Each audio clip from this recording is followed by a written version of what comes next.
dinukum waliyadin. Orang sini sudah rukun antar agama karena perang agama terbesar terjadi tahun 800 di sini antara Wangsa Shailendra sama Wangsa Sanjaya. Wangsa Sanjaya beragama Hindu, Wangsa Shailendra beragama Buddha. Sampai Raja Hindu takut menjadi raja. Panukuh pergi ke India. Di India belajar ilmu arsitektur, pulang dikenal dengan nama Resi Gunadarma. Yang Raja Shailendra bernama Garung bergelar Semaratungga, anti Hindu. Tapi begitu menang perang, dia putus asa karena mau bikin candi, nggak punya arsitek.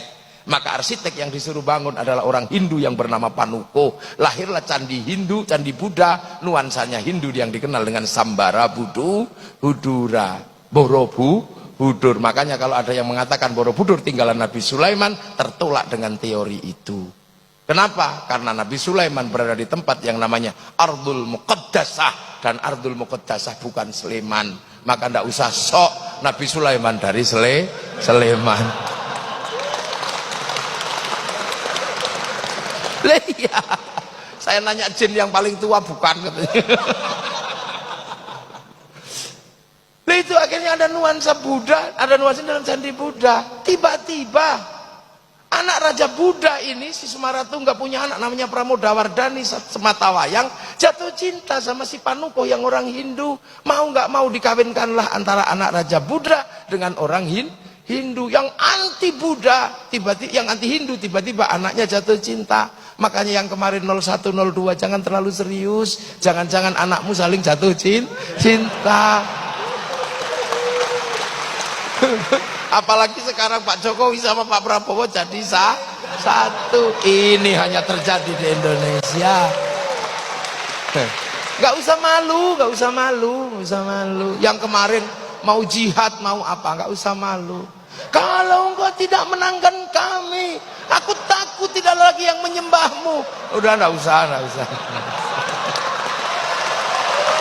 Gak usah, gak usah, udah. Ini Pak Jokowi, ini Pak Prabowo, orang-orang hebat di Indonesia. Akhirnya 5 tahun ke depan orang juga takut kalau berseberangan terlalu serius. Jangan-jangan kayak kemarin. Ini selesailah para supporter ini. Ampun sudah sekarang ini. Ketemu strategi berangkulan antara orang Jawa, ya orang Jawa Solo dan orang apa Pak Prabowo itu turunan mana itu? Jawa sama Manado. Rukun gitu. Yang lain supporternya, hah? Aku udah terlanjur cerai, gimana? Aku udah terlanjur mengatakan haram. Aku udah terlanjur bersumpah akan potong kemaluan. Ini gimana? Terus gue mesti bilang wow gitu? Enggak juga. Makanya biasa aja. Lu akhirnya selesailah problem Hindu Buddha. Akhirnya ketika Merapi meletus pecah dua, Semaratungga punya keturunan namanya Bala Putra Dewa dari Wangsa Shailendra pindah Palembang, nggak ribut agama. Karena makanya Sriwijaya jadi besar. Sindok pindah ke timur bangun Wangsa Isyana, menjadi Kadiri sama Doho, lahirlah Singosari, nggak ribut agama. Pada zaman Majapahit, di zaman era Brawijaya, bangsa ini dirukunkan dalam satu kerukunan besar namanya Bhinneka Tunggal Ika. Setelah itu saling jaga, Hindu jaga Buddha, Buddha jaga Hindu. Maka kemudian kalau ada Banser, ada Ansor kok jaga gereja, nggak usah ribut. Itulah warisan asli bangsa Indonesia. Di Bali yang jaga masjid pecalang, di New Zealand yang jaga masjid orang Nasrani. Nggak usah ribut. Tumpeng masuk gereja, nggak usah marah, nggak usah emosi, nggak usah. Hanya karena kebiasaan, ya usah. Udah biasa aja ini Indonesia. Nonton film Korea biasa aja, nggak usah kafir. Masa gara-gara kalah ganteng sama aktornya terus bilang kafir? Jangan gitulah. Kita biasa aja. Jadi kita ini punya bangsa. Jadi kita rukun, makanya kiai rukun karena bineka. Para tilmidun muridun rukun dalam bahasa santri, dan sampai hari ini kerukunan itu terjaga. Hanya di Indonesia Yamaha rukun sama Honda, hanya di sini. Hondamu apa? Mio, itu hanya di sini. Hanya di sini minuman botol rukun dalam nama Aqua. Hanya di sini mie instan rukun dalam nama Sarimi. Hanya di sini seluruh pompa air rukun dalam nama Sanyo. Hanya di sini seluruh pembalot rukun dalam nama Softtek. Itu di sini. Udah biasa. Hanya di sini. Itu. Ini di Indonesia rukun. Makanya kemudian para ulama punya konsep merukunkan ini tanpa membentur. Akhirnya kemudian kehilangan tanah air ini, Islam harus punya bangunan baru. Maka lahirlah sebuah bangunan baru di mana raja dan hamba sebagai struktur yang disepakati di Nusantara mulai dibikin struktur kecil di tengah antara raja dan hamba. Struktur itu dikenal dengan nama musyarakah yang akhirnya menghasilkan bahasa masyarakat. Lah kalau sudah masyarakat, jangan raja, jangan hamba saling menindas, tapi hidup saling bertanggung jawab. Konsep hidup saling bertanggung jawab tawarannya adalah dari Rasulullah, kullukum ra'in wa kullukum mas'ulun an ra'iyati. Maka hidup bersama dalam musyarakah, orangnya disebut ra'iyah atau rakyat. Akhirnya raja dan hamba melebur dalam konsep ra'iyah. Dan satu-satunya bangsa muslim dunia yang sanggup mengambil kalimat Rasulullah untuk menyebut warga bangsanya dengan sebutan ra'iyah hanya ulama Indonesia. Nggak ada yang lain. Tapi ulama nggak marah, harus dihapus semua enggak. Yang kawulo masih boleh bilang kulo, yang hamba masih boleh bilang ambu, yang abdi masih boleh bilang abdi, yang sahaya masih boleh bilang saya, masih boleh. Jadi gitu. Lah terus kemudian ro'iyah kalau ngumpul, Al-Quran menjelaskan wasyawirhum fil amri, maka kemudian lahirlah konsep musyawarah. Lah kalau musyawarah jangan menang-menangan sendiri. Al-Quran mengajarkan tafassahu fil majalis wafsahu yafsakhillah. Maka ruang musyawarah namanya majelis. Ngangkat pemimpin standarnya wasi'a kursiyus samawat, maka kedudukan pemimpin disebut kursi. Sunan Ampel nata ini semua. Datuk Ribandang dikirim ke Sulawesi, Aryo Abdillah dikirim ke Palembang, Hatib Dayan dikirim ke Kalimantan. Lahirlah sistem ro'iyah, sistem musyawarah, musyarakah. Kemudian ini bersatu, Belanda datang, dilawan secara bersama-sama. Belanda pergi, daerah yang merupakan konsep para wali bersatu dalam sebuah nama wilayah. Artinya al-wali meninggalkan wilayah, dan wilayah itu dinamakan Negara Kesatuan Republik Indonesia. Makanya kalau ada pertanyaan kenapa Arab satu bangsa bisa pecah menjadi puluhan negara, kenapa Eropa satu bangsa bisa pecah menjadi puluhan negara, tapi kenapa Nusantara yang puluhan bangsa mampu bersatu dalam satu negara? Karena ada santri, ada kiai. Ini jawabannya. Dan kalian menikmati itu hari ini, siapapun apapun aliranmu, menikmati itu. Yang Nasrani, yang Hindu, yang Buddha, yang Islam menikmati itu semua pada konsep besar Bhinneka Tunggal Ika. Makanya kita pakai merah putih. Penyelesaian kita antar bangsa pakai Pancasila.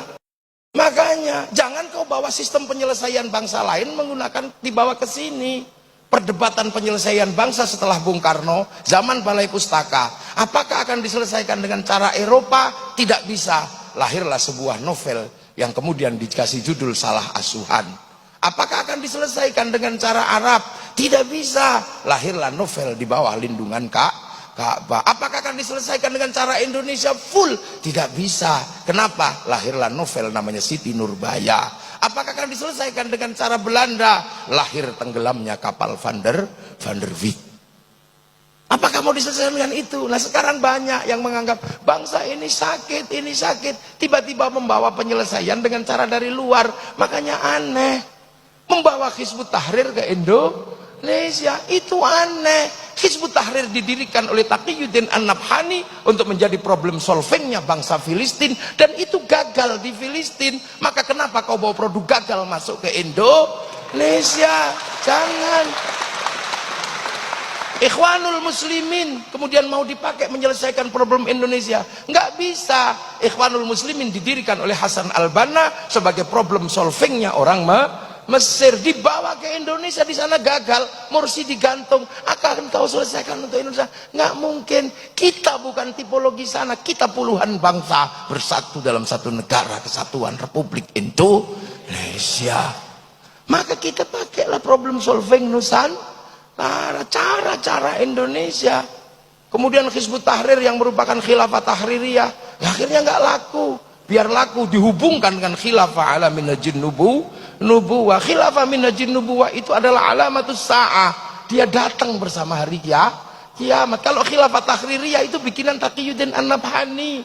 Maka biar seolah-olah Taqiyuddin An-Nabhani dengan khilafah tahririyah nyambung dengan khilafatun nubuwah yang bagian dari tanda kiamat, maka ada yang selalu mengatakan kiamat sudah dekat. Masih jauh, masih ada santri.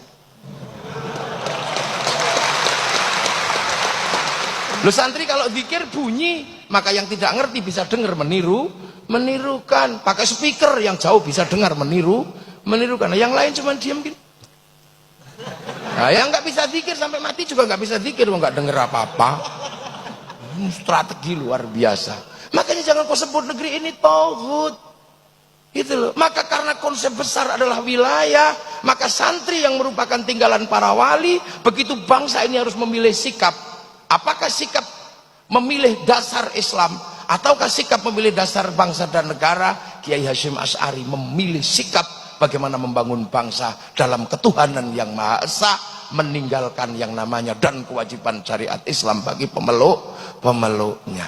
Dan ketika bangsa ini diganggu, kenapa? Karena apa? Karena kedatangan bangsa yang akan mengganggu bangsa. Kesadaran wilayah, kesadaran musyarakah, kesadaran bahwa ini adalah tinggalannya para wali harus dipertahankan.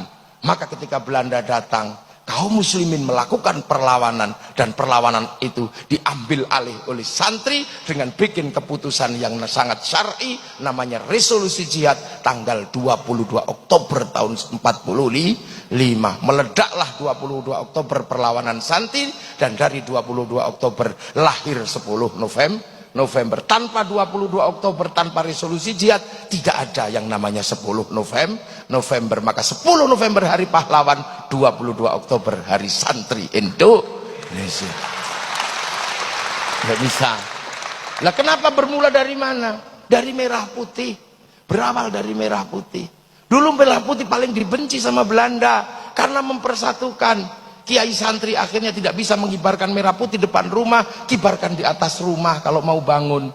Belanda curiga tiangnya dikasih tebu, Belanda curiga tiangnya dikasih kayu, dikasih bambu, dikasih padi, masih curiga dikasih pisang, masih curiga dikasih kelapa. Akhirnya datang ke situ bawa makanan tumpeng sama ingkung. Doanya Allahumma barik, maka datangnya tumpeng ingkung dikenal dengan nama barian. Allahumma barik. Akhirnya makanannya habis, padinya mengering, tebunya mengering, pisangnya rontok, kelapanya rontok, yang tersisa tinggal merah putih. Ini perlawanan kami mencintai persatuan lewat bendera merah putih. Tapi oleh Belanda akhirnya ditambah biru, santri ngamuk disobek. Begitu disobek mereka ngamuk semua, dan yang paling bertanggung jawab adalah santri. 22 Oktober resolusi jihad menghasilkan peristiwa 10 November di Surabaya.